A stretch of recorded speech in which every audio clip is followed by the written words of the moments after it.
Buenas tardes, amigos y amigas de su espacio Tiempo de Renovación.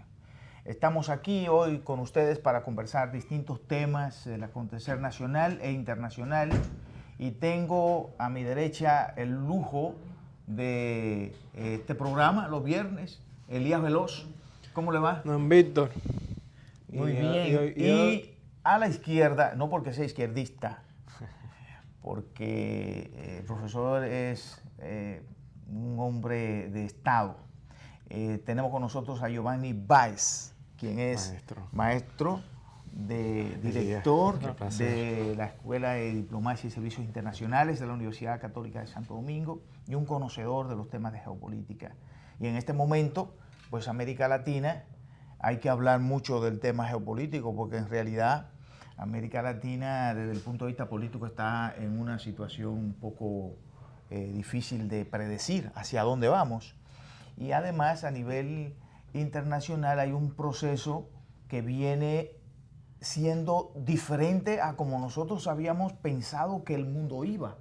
Algo raro, y usted lo ha dicho, que hay un proceso de desglobalización. Vamos a ver qué consiste y hacia dónde se dirige realmente el mundo, y con el mundo la República Dominicana, porque no estamos al margen de ello. Pero hay una noticia, Elías, hay una noticia hoy que tú ha dices impactado que el es mundo. la fundamental hoy. Hoy, no, ahora mismo está pasando la salida de la cárcel. La liberación. La salida y liberación de la cárcel por parte de un caso que fue muy controversial por la manera en que se manejó, del expresidente Lula da Silva. En estos momentos, ahora mismo, se encuentra el expresidente Lula da Silva saliendo de la cárcel.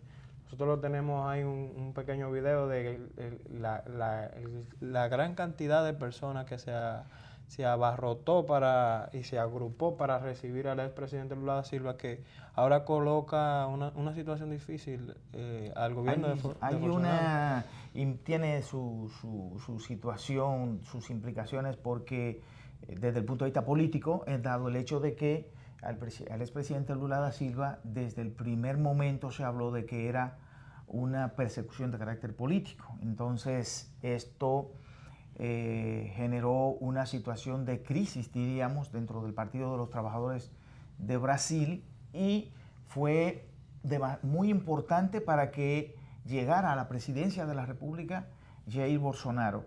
Si Lula da Silva no va a prisión, probablemente, muy probablemente, el presidente de Brasil no fuera Jair Bolsonaro, sino Luis Ignacio Lula da Silva. Pero con esta salida del presidente Lula da Silva cambia totalmente el escenario político. Ahí me gustaría conocer cuál es la opinión que tiene el maestro Giovanni Báez, en el sentido de cómo se reconfigura entonces la situación, aunque en principio es una situación política interna, pero va a tener probablemente un impacto regional a nivel del sur, la salida de Lula, porque Lula jugó un papel muy importante en el fortalecimiento de Mercosur, que ahora resulta que para Jair Bolsonaro y para los presidentes de Sudamérica, sobre todo también el de Argentina, Macri, habían propuesto cambiar a Mercosur por algo que se llama Prosur.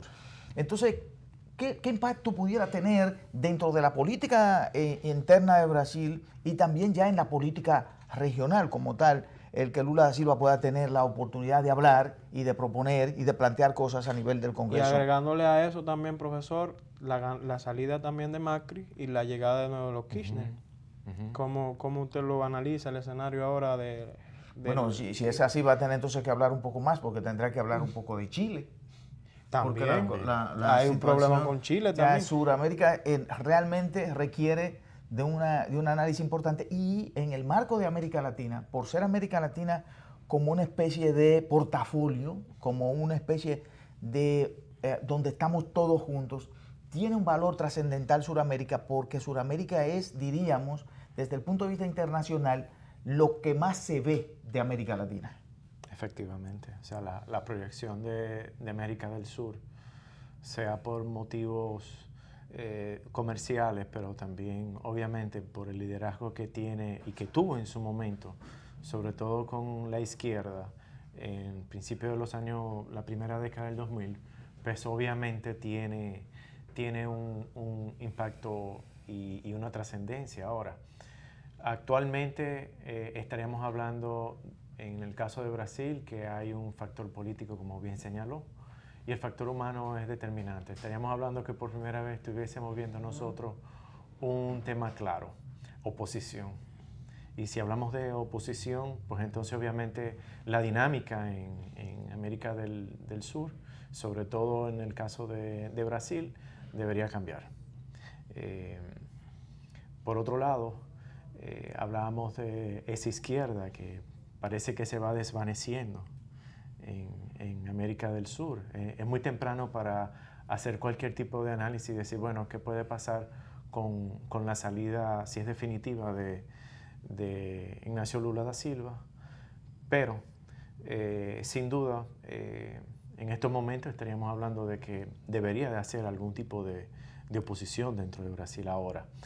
En el caso de Chile, en el caso de Argentina, tendríamos que verlo como dos hechos aislados.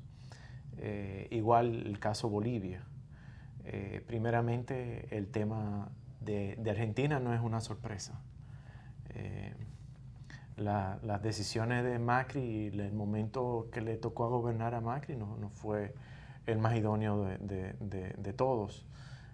Sobre todo con una economía que iba ralentizando no solamente en la Argentina, sino en el caso de Estados Unidos. Por otro lado, nosotros vemos la política financiera de la Argentina, que es una herencia también por parte de los gobiernos anteriores. Pero le explotó a Macri. También Macri realizó quizá algunos tipos de actividades que no fueron, o de decisiones que llevaron a una debacle en la tasa cambiaria y en el desarrollo de la economía. Y ahí se pudiera hablar, profesor, del tema de cómo las políticas públicas pueden tener una incidencia importante en el desarrollo de una nación, porque hace un tiempo, diríamos principios del siglo pasado, del siglo XX, Argentina era un país que era uno de los países ricos del mundo, con mucho dinero. Entonces, las políticas públicas mal llevadas, Argentina, porque Argentina ha tenido un problema no solo cuando la ha gobernado la izquierda, la derecha o el centro o cualquiera, cíclicamente Argentina es uno de los países que más crisis ha tenido. Sí. Y recordamos que cuando llegan los Kirchner, llegan porque la situación era realmente crítica. Y luego los Kirchner estabilizan un poco la economía, pero al llegar el presidente Macri, vuelve y le explota en las manos el tema de la situación económica. O sea que cíclicamente ha tenido una serie de dificultades. Política de subsidio, dependencia de la exportación de soya, la debacle del precio mundial de productos de soya, obviamente la dinámica mundial de la economía trajo sus consecuencias. Exactamente, la ralentización, si se puede llamar así, de la economía china, que era el principal comprador, diríamos, de las commodities a nivel de Sudamérica. Y nosotros vivimos ese momento. ¿Usted recuerda que la gente andaba buscando en un momento cualquier cosa que pareciera hierro, alambres, sí, alambres, ese que le llaman, ¿no? Cobre. Entonces, la República, bueno, los ingenios de la República Dominicana desaparecieron los rieles de los ingenios. Sí. Y era porque China lo compraba todo. Sí. Todo, pero ya las cosas son distintas. Realmente. Y también hay que agregar el factor de que ese acuerdo comercial entre Estados Unidos y China que ha mermado el crecimiento global. Y los expertos indican que si no se llega a un acuerdo sufriremos graves consecuencias futuras. Entonces, profesor, en ese sentido de Sudamérica, ¿qué va a pasar con Prosur?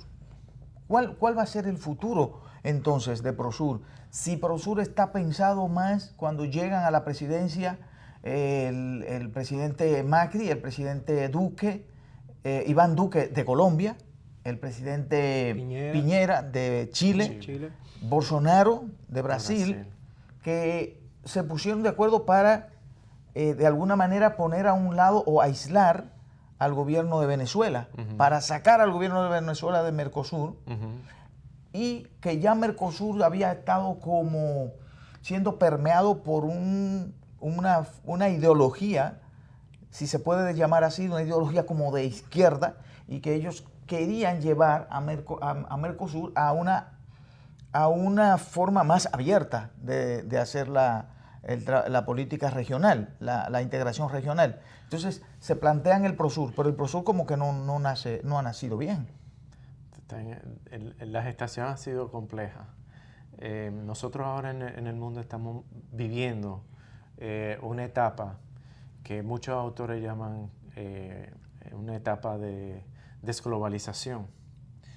Nosotros no pudiéramos entenderlo como un hecho o una consecuencia de proceso de desboronamiento de la economía global, o sobre todo en el bloque liberal, pero más bien es como la interdependencia va cambiando de jugadores. Vemos sobre todo cómo antiguamente multinacionales tenían el poder de impactar a nivel de estados, pero vemos cómo los estados se sumían en bloques para poder paliar esa situación, y ahora vemos inclusive cómo esos bloques mismos cambian por situaciones específicas, no mantienen su línea política, su línea hasta filosófica, y van desarrollándose, van evolucionando. Sin embargo, vemos como un jugador dentro de un marco a nivel institucional de un organismo puede ser que no esté de acuerdo y puede cambiar una situación. En el caso, por ejemplo, Argentina puede tomar un papel fundamental en que esa propuesta de Prosur no genere, no florezca, no se desarrolle. Pero igual, en cualquier momento se puede ver atado o en una situación comprometida Brasil. Pero tampoco podemos dejar atrás lo que acaba de suceder en Bolivia. Es decir, que el marco en que se iba desarrollando toda una propuesta que iba dirigido hacia apuntar a una derecha con Prosur, pues de repente se ve un poco comprometida, ¿no? Exactamente. Y y entonces, bajo un clima ahora de inestabilidad, ahora, porque como dice el profesor, no tenemos una filosofía ni una directriz bien establecida, porque al desmembrar Mercosur y un Prosur que no se establece bien, no existe el mecanismo, no existe per se el mecanismo establecido. Podríamos estar en un limbo, no sé si el profesor a eso se refería. Podríamos estar en una época de cambios. De cambios. Sin duda. Pudiera ser que la llegada de estos gobiernos que tenían un compromiso con el regionalismo en el marco de la CELAC, o sea, cuando hablamos de que el nacimiento de la CELAC nace esencialmente con los gobiernos de izquierda, que le llamaban la nueva izquierda con Cuba, latinoamericana. Con el caso de Venezuela. Exactamente, y el tema de Argentina con los Kirchner, pero la vuelta de los Kirchner, y la primera marca de alguna manera una señal importante, que el primer viaje del presidente de Argentina electo haya sido a México. Y el presidente de México es un presidente que tiene una línea, sobre todo con el tema de la integración hacia la CELAC. Pudiera ser que veamos a la CELAC fortalecida a partir de la llegada de Fernández al gobierno de Argentina, con el presidente de México, Andrés Manuel López Obrador, posiblemente, porque son los ejes, diríamos, más importantes. Naturalmente que Brasil es un líder vital. Sí, pensaría muy bien cuál sería la directriz de Cuba, cuál sería la directriz actual de Nicaragua, y por otro lado no pudiéramos nosotros dejar atrás obviamente la ecuación de la Argentina. Puede ser muy relevante. Argentina puede jugar un papel determinante de liderazgo en el sur, y obviamente si va alineado con las perspectivas de Maduro y va alineado con las perspectivas de Evo Morales, de todo mantenerse tal cual, pues entonces estaríamos hablando de un fortalecimiento de alguna manera. Del bloque. Y pudiéramos hablar ahí que y entonces... no veo por qué Centroamérica haya cambiado de perspectiva. Exactamente. Pudiera hablarse entonces de un posible fortalecimiento de la cooperación a nivel de la región. Quizás. Sin duda. Eso sería muy importante, que la región latinoamericana se reencuentre consigo misma, porque creo que hay un alejamiento entre sí que no es conveniente, porque necesitamos solidaridad y cooperación. Y algo que está pasando también, que no hemos tocado, lo que está pasando en Ecuador. También en Ecuador están cambiando las autoridades políticas en este momento. Incluso se vaticina que los partidos apoyados por el expresidente Correa, el partido apoyado por el expresidente Correa sea el partido que gane las elecciones presidenciales. Entonces, habría que agregar a la ecuación Ecuador. A Ecuador. Hay ciertamente que, y lo veníamos hablando don Víctor y yo fuera del aire, que los organismos internacionales tienen que retomar su carácter regulador y su carácter, más que regulador, su carácter ético cuando toman alguna decisión, y que eso sea respetado a nivel de sus miembros. Porque hay casos que, por ejemplo, veníamos hablando del caso de la ONU, que vimos que de nuevo, por casi 30 años consecutivos, podría decir, 27 o 30, no tengo el número, vota en contra del embargo de Cuba. Y no sea, salvo a la administración del expresidente Barack Obama, donde se comienzan a tomar las primeras medidas para subsanar ese embargo, y se comenzó la apertura al diálogo y con medidas de aceptación de comercio desde los Estados Unidos hacia Cuba. Volvemos hacia atrás con la administración Trump. ¿Se podría ver ese escenario en el futuro de nuevo, profesor Giovanni? ¿O Cuba está condenada todavía a vivir ese embargo abusivo que no le permite acceder a los grandes comercios, principalmente al comercio más cercano, que sería los Estados Unidos? Mientras esté Trump, creo que se mantiene muy firme la idea y la situación política o la perspectiva del pueblo es de que se va a mantener así, tal cual. Ahora, con respecto a América Latina y cualquier decisión que pueda tomarse en el seno de la OEA, sabemos que la gran mayoría en la OEA estén de acuerdo con el levantamiento del embargo. Y en este caso es a nivel de la Organización de Naciones Unidas, que ya es por ¿cómo se llama? 30, más de 30 veces creo que se ha aprobado resolución en contra del embargo. En contra del embargo. Sin embargo, hay un actor fundamental y es Estados Unidos.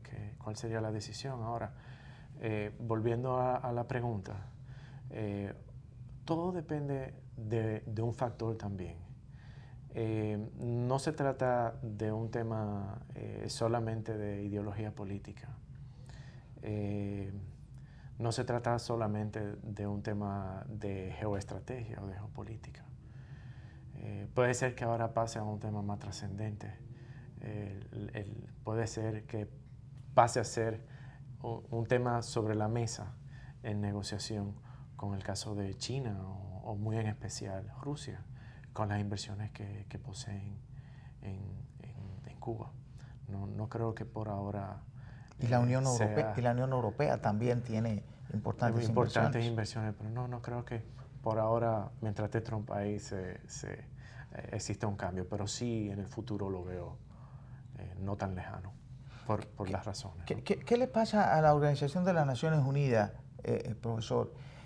Hay gente que dice que la Organización de las Naciones Unidas ya no juega el papel que le corresponde, pero ¿cuáles son esas ventajas o esas virtudes de la existencia de las Naciones Unidas en este momento histórico? Si se pudiera hablar de ventajas y de virtudes de esa organización. Tiene un papel fundamental. Cuando nosotros vemos la acción de la ONU, en especial cuando vemos lo que se está realizando en el África Central, cuando vemos lo que se está realizando en algunas partes de la Europa, la Europa del Este, y lo que se va realizando también en espacios como el Medio Oriente, que juega un papel de estabilización, pero también por otro lado vemos las acciones de carácter humanitario. Hace unos instantes leía sobre el compromiso de la ONU con respecto a una donación de una cantidad extraordinaria, me parece que son 2.000 toneladas de alimentos hacia la República de Haití. Cuando uno ve, parecería que son temas cosméticos, sobre todo cuando uno lo analiza en la perspectiva local, y nos vamos al caso, por ejemplo, de Haití. Pero cuando uno ve la situación, como se ha manejado en Somalia, como se ha manejado en espacios como el Chad, en espacios como Sudán, pues entonces uno dice, bueno, hay un tema relevante. Tiene sentido. Tiene sentido. Y es el foro. Aparte de eso, es el foro. No podemos ver solamente el Consejo de Seguridad, pero siguiendo con el ejemplo del Consejo de Seguridad, la situación de Venezuela pudo haber llegado a una situación de violencia en un momento determinado. Sin embargo, esa dinámica de organismo en la ONU, pues obviamente detuvo quienes estuviesen de acuerdo o no, pero era lo que el sentido común decía también, aparte de los intereses. Pero por otro lado, entonces vemos la situación que se va dando con respecto a los damnificados en varios lugares en el mundo. La evolución del derecho humano, de los derechos humanos, la evolución del derecho humanitario, la evolución del derecho internacional público, sobre todo con las decisiones de la Corte Internacional de Justicia, que pudiéramos nosotros decir que es un garante quizá un poco salomónico, pero sin duda con trascendencia respecto a la resolución de conflictos entre Estados, sobre todo en el contexto fronterizo. Es muy relevante. Realmente, yo quería escuchar eso, porque en verdad es que no me imagino la comunidad internacional sin una organización que pudiera de alguna manera por lo menos concentrar como foro las disputas y las malquerencias. Exacto. Que la podemos observar cada Asamblea General. Y por ejemplo, el tema del embargo a Cuba, cada país toma una decisión y toma la decisión de que está en contra. En consecuencia, a pesar de que los Estados Unidos tiene todavía un papel hegemónico, porque es así, cada país decide si apoya o no el embargo. Y es un mensaje. Es un mensaje a Estados Unidos y es un mensaje a Israel, que esta vez estamos viendo que está siendo apoyado por Brasil por primera vez. Efectivamente. Un voto no esperado. Sí, porque Brasil no había tenido ese comportamiento, pero habría que ver ahora cómo eso va a influir en la política interna, porque todavía nuestros países tienen una situación de conflicto interno relacionado con el manejo también de la política internacional, y pudiera ser que esto en Brasil, ahora con la salida de Lula, que está en contra, naturalmente, porque siempre esa ha sido su postura, pudiera ser que él pueda defender la posición de su partido, el PT, más abiertamente, más claramente, y ahora con mayor nivel de autoridad, porque de alguna manera libre no es lo mismo que que en la cárcel. No es lo mismo que en la cárcel. No, eso se puede opinar. Ahora puede opinar. Y hacer visitas públicas y estar en escenarios públicos. O sea, ya es un factor primordial. De incidencia. Vamos a ir a una breve pausa, porque nos estábamos casi ya olvidando, pero tenemos una pausa de unos minutos y retornamos con ustedes aquí en Tiempo de Renovación.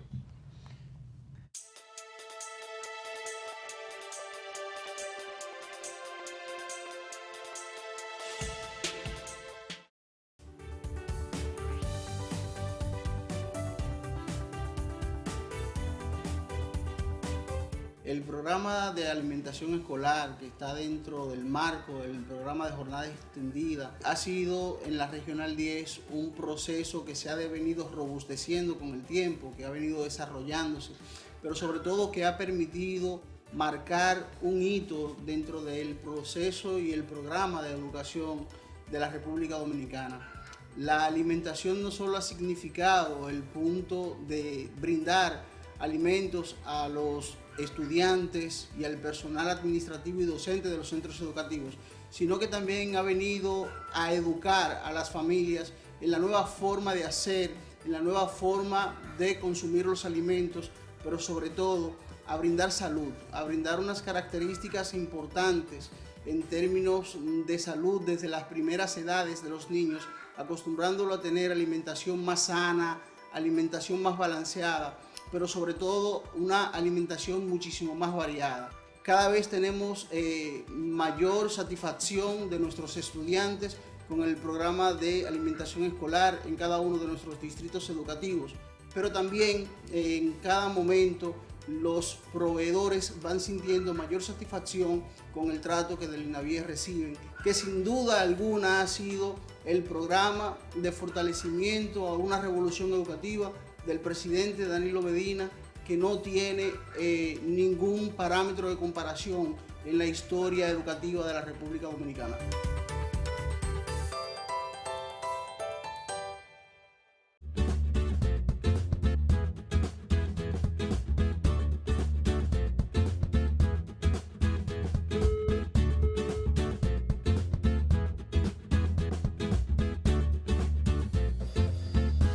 Esto le puede pasar a cualquiera. Sé más cuidadoso con tus equipos. No los descuides ni los olvides. Queremos que sepas que aunque la laptop y la netbook tengan un sistema de bloqueo incluido con un usuario y contraseña súper efectiva que no permite que ninguna persona aparte del dueño la pueda usar, no significa que no le prestemos atención. Cuídalas, no las pierdas de vista. Así podemos continuar apoyándote en el aprendizaje. La tecnología ha llegado a contribuir a que las aulas sean espacios más divertidos y educativos. Ministerio de Educación.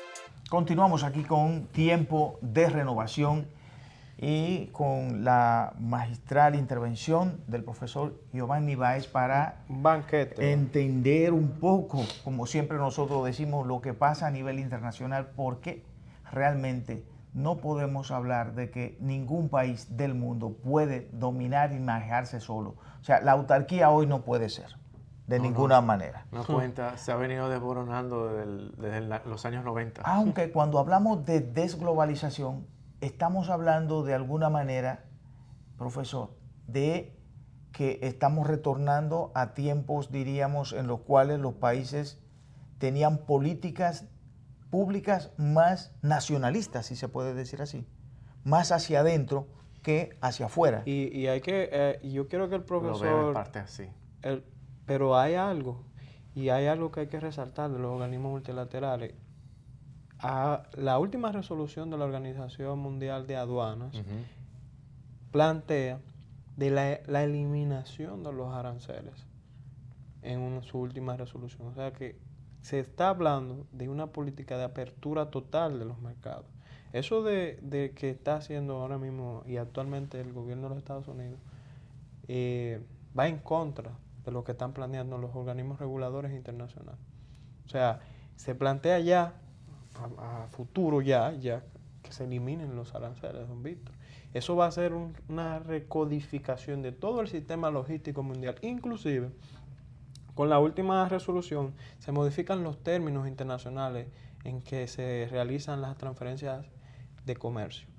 Y se le están exigiendo a los países que modifiquen y mantengan bajo procedimientos establecidos todos los temas relacionados al comercio internacional, porque existe uno de los principales problemas que existe es el desconocimiento de esos procedimientos por parte de quienes quieren realizar esos comercios. O sea que lo que nosotros estamos observando, y yo quiero que el profesor Giovanni nos aclare cuál sería el rol de los organismos internacionales con relación a esto y específicamente con la postura que tiene actualmente el gobierno de los Estados Unidos, si vemos que los organismos internacionales lo que están hablando es una política de apertura total para el desarrollo del comercio. En ese mismo sentido, pudiera decirse, profesor, que este también es un tema fundamental en el marco de la OMC, de la Organización Mundial del Comercio, el tema de la eliminación de los aranceles.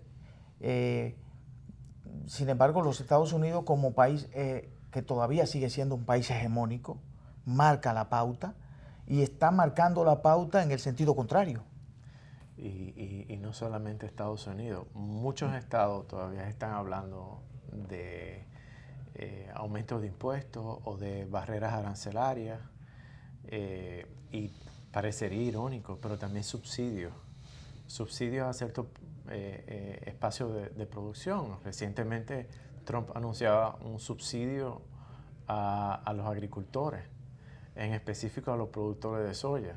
Entonces estaríamos hablando de que hay una política proteccionista y las últimas, muy cuestionable. Y el fracaso de las últimas rondas de negociaciones de la OMC, creo que la última fue Doha, ¿verdad? Una de las últimas fue justamente porque ya también para las personas había una situación en la cual entendía que la globalización no le era favorable, sobre todo los países de América Latina, que entendían que Europa y Estados Unidos querían liberalizar aquellos en los que ellos eran fuertes y no liberalizar aquellos en los que ellos son débiles, sobre todo el mundo agrícola o el mundo agropecuario. Europa y Estados Unidos, eso lo han dejado para las últimas rondas de negociaciones. Pero en las primeras rondas de negociaciones eran servicios, sobre todo, y tecnología, donde ellos sí son fuertes. Y justamente el tema de los subsidios es al mundo agropecuario, que es donde América Latina es fuerte. Vemos nosotros el tema de los subsidios en Estados Unidos, en China, de hecho siempre ha sido muy criticada, siempre ha estado en la mira de diferentes estados miembros de la OMC que se han visto afectados por esa práctica, siempre cuestionada por Estados Unidos y la Unión Europea sobre todo. Sin embargo, cuando nosotros hablamos de desglobalización, también debemos entender algo. Y me gustó mucho el inicio del comentario, porque sí parece ser que los estados se están manejando, aunque pertenezcan a un bloque, por ejemplo, a un bloque de comercio liberal, están, por otro lado, tomando decisiones que son contrarias, al bloque. No necesariamente al bloque, pero sí a una política que parecería ser una política liberal, pero con otro estado no lo aplican. Es decir, aplican una política liberal con un bloque específico, pero con otro espacio, otro estado, no lo están haciendo. Por ejemplo, Irán. Pareceríamos que estaríamos hablando de que no hay un proceso de globalización total, sino que el proceso de globalización es segmentado por parte. Inclusive estados que pertenecen a una organización internacional no necesariamente van de acuerdo con la posición generalizada y actúan objetivamente a favor de sus intereses y muy de espalda a aquellos que están supuestos como parte del colectivo a cumplir. Parecería que de alguna manera el sistema no tiene esa fuerza, o más bien se está debilitando por más un que lado. debilitando, está cambiando de perspectiva. No, Está evolucionando de una manera. Usted tocó un factor muy importante, que es la hegemonía de los Estados Unidos. No hay que descartar eso, porque los Estados Unidos tienen miles de bases militares alrededor del mundo, y eso le da una fuerza hegemónica muy primordial y muy amplia. Tener esa fuerza militar y esa presencia militar a nivel global te da esa autoridad, como diría yo, a obviar las decisiones que toman esos organismos, porque tienes esa fuerza dispersa y ese brazo operativo en el mundo. Yo me atrevería a hacer una aclaración. Eso hubiese funcionado muy bien durante la Guerra Fría. Yo creo que a partir del 2013, y lo he sostenido en varias ocasiones, esa dinámica ha cambiado. Y lo vimos, por ejemplo... 2013, porque estamos hablando de una fecha... septiembre de 2013, cuando Obama pidió la intervención de Siria. ¿Qué vimos? Obama insistió la intervención de Siria, de hecho alegó razones humanitarias. ¿Y qué fue lo que me dijo en su momento Rusia? Nosotros entendemos que sí hay una guerra civil, pero hay un control de parte del Estado. Hay un presidente, y el presidente lleva un control de casi la totalidad del país, de la geografía del país. Pero no podemos hablar de que hay una situación humanitaria, porque todavía hay un control institucional. ¿Y qué pasó después de ahí? No pasó más nada. Estados Unidos insistió y perdió esa capacidad que tenía y ahora está de poder fomentar y de poder presionar para que se llevase a cabo esa propuesta. Y desde ese momento parecería ser que cualquier situación, inclusive en nuestro propio continente, como en el caso de Venezuela, pasó lo mismo. No hay una situación humanitaria. No estamos de acuerdo con lo que precisa la Unión Europea y ustedes. Creemos que hay un presidente... Que esa siempre ha sido la excusa, la situación humanitaria. Sí, de hecho. Porque es el elemento que permite actuar, porque hay una resolución de la ONU que sobre la base del tema humanitario puede haber algún tipo de intervención o de ocupación. Algún tipo de intervención. Eso quiere decir entonces... No olvidemos la 1973 del año 2010, específicamente Libia. Lo que pasó con Libia fue algo que debe servir de referente, y será quizá el último de esos referentes por un buen tiempo. Lo que estamos entonces viendo es que hacia adelante, hacia los próximos años, cada vez más un Estados Unidos más debilitado, diríamos, en la escena internacional, y una posibilidad de bloques o de polos a nivel de la política internacional, que va a ser más equilibrio o va a ser menos equilibrio, más desequilibrio. Yo creo que ahí está la clave de esa idea que es todavía un poco vaga de desglobalización. Yo creo que el punto más original que puede tener la definición de lo que es la desglobalización sería ver que ya no existen 2 o 3 bloques, sino que dentro de esos bloques típicos pueden surgir bloques, subbloques con perspectivas diferentes, que ya no es todo tan polarizado, que no podemos hablar de 3 bloques esenciales, sino que debemos hablar de más. Creo que sin duda esa es la verdadera perspectiva que se debe estar manejando hoy en día. Es un tema importante, porque además eso va a permitir, eso puede ser un tema de discusión a nivel de los estados internamente para redefinir sus políticas públicas hacia adelante. Y sin duda los cambios son mucho más rápidos. Vemos como un factor humano con el tema de Lula, o con una victoria como el caso de Cristina Fernández, o el caso de una decisión tomada por el FMI, por ejemplo. Tiene un impacto tan determinante en Haití, pero también en Ecuador, como se mencionó en un momento dado. Es eso. Sí. Hay un cambio realmente. Bueno, señores, hemos llegado al fue final, tiempo, Elías, y que el profesor Giovanni siempre muy dinámico, muy dinámico. Tenemos que permanentemente forma parte del equipo de tiempo de renovación. Como nos estamos renovando permanentemente, profesor, así que siempre hay que venir acá, ¿verdad? Claro.